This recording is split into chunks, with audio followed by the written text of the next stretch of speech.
রাজের সঙ্গে পরীমনির বিচ্ছেদ হয়েছে প্রায় 2 বছর। এরপর থেকেই তাদের দুজনের মুখ দেখাদেখি প্রায় বন্ধ ছিল। এতদিনে সন্তানকেও দেখার সুযোগ হয়নি রাজের। ছেলের প্রতি দায়িত্ব পালন না করার অভিযোগ তুলে বেশ কয়েকবার দেশ বিদেশের গণমাধ্যমে রাজের সমালোচনা করেছেন। মাস 1.5 মাস আগেও একটি সাক্ষাৎকারে পরী বলেছেন, রাজ আমার কাছে মৃত, ডেড।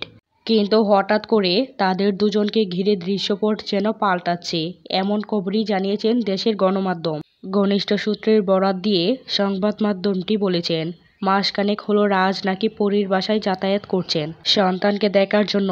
এরই মধ্যে বেশ কয়েকবার পরীমনির বাসায় গিয়েছেন রাজ। রাজের তার বাসায় যাওয়ার বিষয়টি স্বীকার করেছেন পরীমনি। তিনি বলেন, অন্য একটি বিষয়ের জন্য রাজ বাসায় এসেছিলেন। আমার আর রাজের বিচ্ছেদ হওয়ার পর সে আমার বাসায় কখনো আসেননি, দেখাও হয়নি তার সাথে। বাসায়ও আসা মানা ছিল তার, কিন্তু হঠাৎ করেই কিছুদিন আগে আমার বাসায় এসেছিল।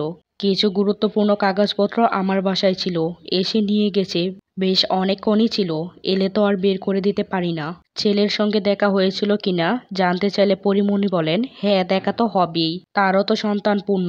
আমি রান্না করছিলাম, সবাই মিলে একসঙ্গে খাওয়া দাওয়া করেছি, এই আর কি। তাহলে দুজনের মধ্যে সম্পর্কের জায়গাটা শীতল হয়েছে বলা যাবে কি?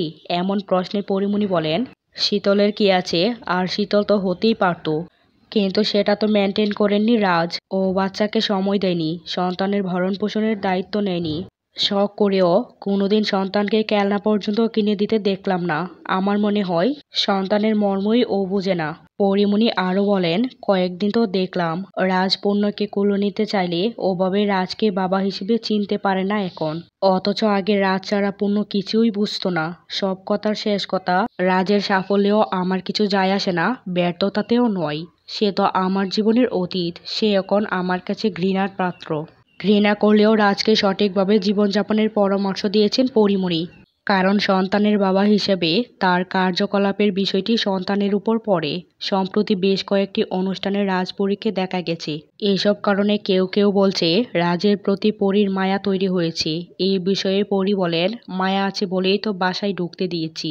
হাজার হলেও সে আমার সন্তানের বাবা, তাই বলে সে চাইলে সবসময় বাসায় আসতে পারবে না। সম্প্রতি নতুন ওয়েব সিরিজ রঙিলা কিতাবে অভিনয় করছেন পরীমনি। অনম বিশ্বাস পরিচালিত সিরিজের অন্য রকমের একটি চরিত্রে অভিনয় করছেন পরীমনি। দর্শক, রাজ্যের মা হিসাবে পরীমনিকে আপনাদের কাছে কেমন লাগে তা অবশ্যই কমেন্ট করে জানাতে ভুলবেন না।